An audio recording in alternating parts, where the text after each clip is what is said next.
Special thanks to all supported guys. ఇది ఒక short ఫిల్మే కాదు, ఎన్నో ఏళ్ల తరబడి కంటున్న నా డ్రీమ్ కూడా. ముందుగా అందరికీ కృతజ్ఞతలు. నేను మీలో ప్రవహిస్తున్న రక్తాన్ని మాట్లాడుతున్నాను. అదేనండి, ఎర్రగా ఉంటాను. ఎవరికైనా యాక్సిడెంట్స్ అయినప్పుడు ఎక్కువగా హాస్పిటల్లో కనిపిస్తూ ఉంటాను. నా పేరు ఎక్కడైనా ఒకటే, కానీ ఓ పాజిటివ్ బి పాజిటివ్ అని క్యారెక్టర్స్ మారుతుంటాయి అంతే. అందరి లైఫ్లో ఏదో ఒక డ్రీమ్ ఉండొచ్చు, ఉండకపోవచ్చు. ఒకవేళ ఉంటే అది సక్సెస్ అయితే, నా లైఫ్లో కూడా ఒక డ్రీమ్ ఉంది. అది ఎప్పుడు సక్సెస్ అవుతుందని ఎదురు చూస్తున్నా. ఆ డ్రీమ్ ఒకరోజు సక్సెస్ అయింది. ఆ టైంలో ఒకరిని చూడకూడదు అనుకున్నాను, కానీ చూడాల్సి వచ్చింది. వాడి పేరే లక్కీ. నా డ్రీమ్ను ముందుకు తీసుకెళ్ళిన మొదటి వ్యక్తి.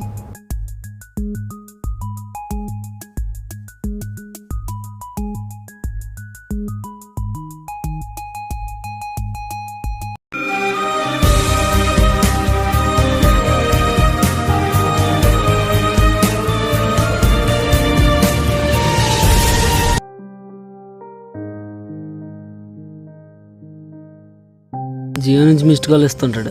ఏమో రా, అప్పుడప్పుడు నాకు 2-3 సార్లు ఇచ్చాడు మిస్డ్ కాల్. అంతేనంటావా? అంతేరా. ఇంకేంటి, ఏం చేస్తున్నారు మన వాళ్ళంతా? ఏంట్రా, ఎవరు లైఫ్ సీరియస్గా ఎవరు తీసుకోవట్లేదు. ఎవరు సెటిల్ అవుతారో, ఎవరు ఎలా అవుతారో తెలియట్లేదు.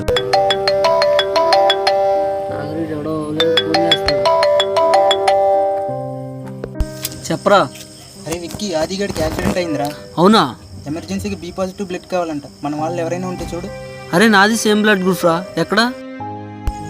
మహేష్ హాస్పిటల్ రా. అరే 10 minutesలో నేను అక్కడ ఉంటారా. ఓకే, కమాన్. ఆదిగడికి యాక్సిడెంట్ అయిందంట. అవునా? పద పద పద.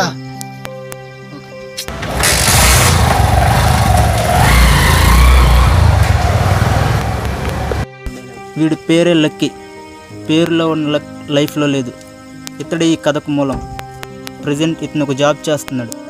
అదేంటంటే జాబ్ సెర్చింగ్. అవును, జాబ్ సెర్చ్ చేయడం కూడా ఒక జాబే. అలా ఫీల్ అయ్యేలా చేస్తుంది ప్రజెంట్ లైఫ్ స్టైల్. ఇంటర్వ్యూకి వెళ్ళేటప్పుడు ఫ్రెష్ ఫ్రూట్స్లానే వెళ్తాడు, బట్ వచ్చేటప్పటికి వాటి నుంచి తీసిన జ్యూస్లా అయిపోతాడు. ఇలా డైలీ అతని పాటలు, వాటితో పాటు వాళ్ళ నాన్న తిట్లు. మా బాబు లాంటి ఫోన్ కొన్నా అన్నాడు. ఈ తాడేయండి ఫోనేనా? ఇలా అయితే ఎలా? నేను పుట్టినప్పటి నుంచి ఇలాంటి రోజులు పుడతాయనుకోలేదు. నా లైఫ్ ఈ నెట్వర్క్ కనెక్ట్ కావట్లేదు. నాకు ఒకటే అర్థమైంది, నేను దేనికి పనికిరాను. నా వెనుక ఏ తోడు లేదు, నా నీడ తప్ప.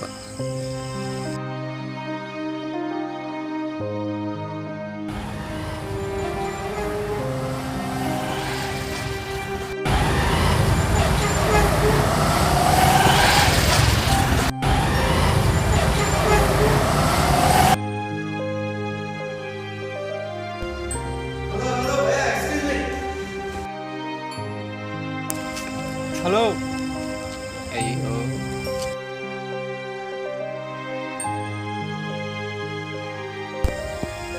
నా ఫోన్ ఉంది.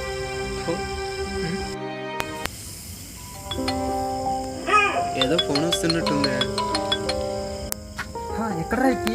జల్దీ రా భయ్, ఎమర్జెన్సీ ఇక్కడ. భయ్యా, మీరెవరో తెలియదు. మీ వాళ్ళ ఫోన్ నాకు ఇక్కడ దొరికింది. Any problem? అవును సార్, బి పాజిటివ్ బ్లడ్ అవసరం అంటేను మా వాడు వస్తానన్నాడు, ఇంకా రాలేదు. డోంట్ వరీ భయ్యా, నాది ఓ పాజిటివ్ బ్లడ్. ఎవరికైనా వచ్చు, నేను ఇస్తాను. ఓకే భయ్యా, మహేష్ హాస్పిటల్కి వచ్చేయండి.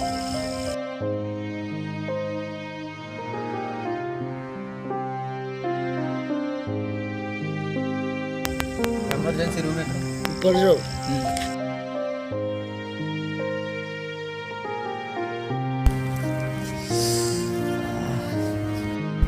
వచ్చాడు రా విక్కీ. ఏరా, ఎలా ఉంది? అంత ఓకే కదా? ఇతనే లక్కీ. హాయ్ లక్కీ. హలో, మీ phone. Thank you Lucky. Thanks bro.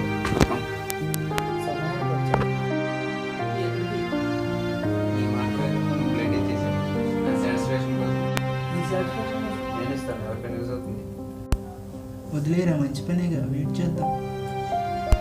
Okay పద. సరే, మంచిదేగా, వెయిట్ చేద్దాం. నమ్మలేకపోతున్నారా, అది కల యాక్సిడెంట్ అయిందంటే ఎలా? లక్కీ. బాయ్. ఏంటి హ్యాపీగా? మన వీక్లో డిశ్చార్జ్ చేస్తారంటారు వాడిని. మెడిసిన్స్కి వెళ్దామా? బాయ్ రే లక్కీ. ఓకే ఫ్రెండ్స్, వెళ్తున్నాను. థ్యాంక్స్. బాయ్. ఓకే బాయ్, జాగ్రత్తగా వెళ్ళమ్మా.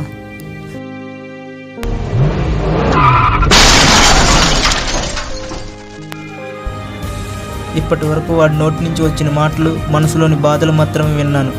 సడన్గా వాడిని ఇలా ఈ సిచ్యువేషన్లో చూస్తాననుకోలేదు. వాడికి యాక్సిడెంట్ అయిందని ఏడవాలా లేదా నా డ్రీమ్ సక్సెస్ అవుతుందని నవ్వాలా తెలియటం లేదు.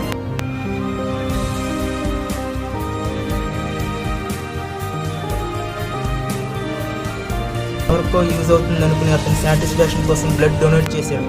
కానీ అతని బ్లడ్ అతని ప్రాణాన్నే కాపాడింది. Lucky, you are lucky. Donate చేస్తున్న బ్లడ్ ఎవరికో ఇస్తున్నాం అని కాకుండా మనకు మనం డొనేట్ చేసుకుంటున్నాం అనుకోండి, అది తిరిగి తిరిగి మన ప్రాణాన్నే కాపాడొచ్చు. అదే నా dream, blood dream. Lucky job రాకుండా నిరుద్యోగి అయ్యాడు, కానీ వాడి ప్రాణాన్ని కాపాడుకుని ఒక మనిషి అయ్యాడు. Hats off lucky. జై హింద్.